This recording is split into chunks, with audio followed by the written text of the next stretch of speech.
Bienvenue à notre premier avis consommateur vidéo Userbase sur le Motorola Milestone.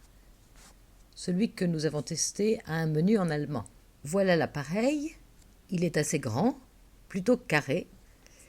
Il a à peu près la taille d'un iPhone et la même épaisseur. Il est bien fait, assez lourd, mais pas trop. Il est assez léger pour tenir confortablement dans votre poche. Vous pouvez voir que le dos est légèrement courbe, les coins dépassent un peu. Si vous le mettez dans la poche de votre pantalon, le mieux est de le mettre avec le dos vers l'extérieur. Pour le branchement, comme vous pouvez voir, sur le dessus, il y a une prise audio de 3 mm et demi, le bouton marche-arrêt et le bouton pour verrouiller ou déverrouiller l'écran. Sur le côté droit, il y a les boutons de réglage du volume, pas très solides. C'est la seule partie de l'appareil qui n'est pas très bien faite. Ici, c'est le bouton de l'appareil photo, doré. Quand l'appareil est allumé, presser sur ce bouton va ouvrir l'application appareil photo. Si on presse une fois, l'appareil commence la mise au point automatique. Une deuxième pression prend la photo.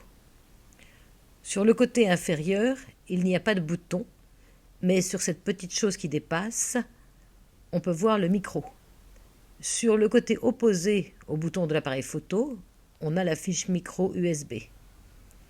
Sur le devant, on a l'écran tactile, plutôt grand.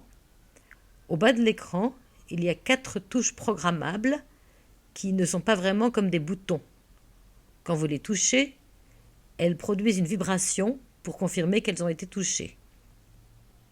En utilisant l'appareil, je ne les ai pas activées accidentellement. Ici aussi, Motorola a fait du bon travail. Au dos, on a l'appareil photo 5 mégapixels avec double flash LED et autofocus. L'appareil fait d'assez bonnes photos. La mauvaise qualité qu'on avait avant était due à une erreur de programmation. Voilà le couvercle du compartiment de la pile. Vous le faites glisser vers le bas pour l'enlever. Il est entièrement fait en métal, avec 4 crochets métalliques pour l'attacher sur l'appareil et un rectangle de caoutchouc pour maintenir la batterie en place.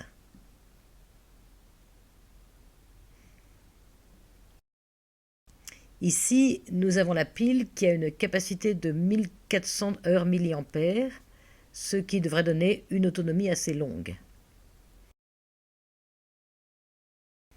Ici, en haut, vous avez la carte micro.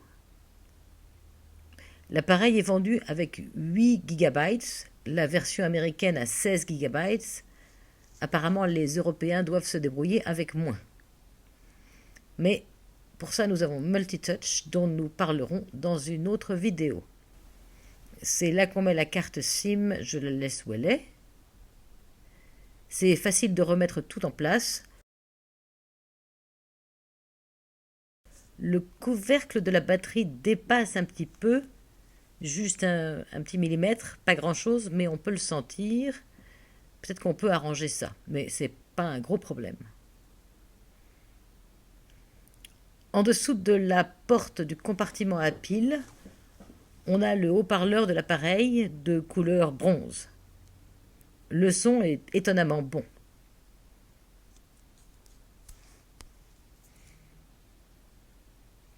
Sur le devant du téléphone, on pousse l'écran vers le haut pour découvrir le clavier.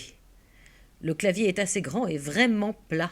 Comme vous pouvez voir, les touches ne dépassent pas du tout, mais elles sont sensibles à la pression. C'est même assez amusant de les presser.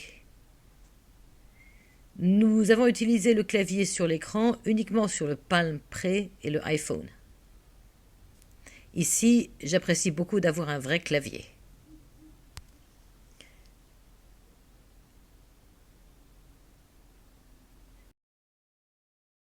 Ça, c'est le D-pad. C'est pour naviguer vers le haut, le bas, à gauche et à droite. Et au milieu, il y a le bouton OK, ce qui est vraiment utile et pratique quand vous écrivez un texte, et on peut écrire beaucoup avec ce clavier et avec beaucoup de plaisir. Donc nous avons terminé la première partie. Nous sommes Userbase et c'est notre avis sur l'extérieur du Motorola Milestone.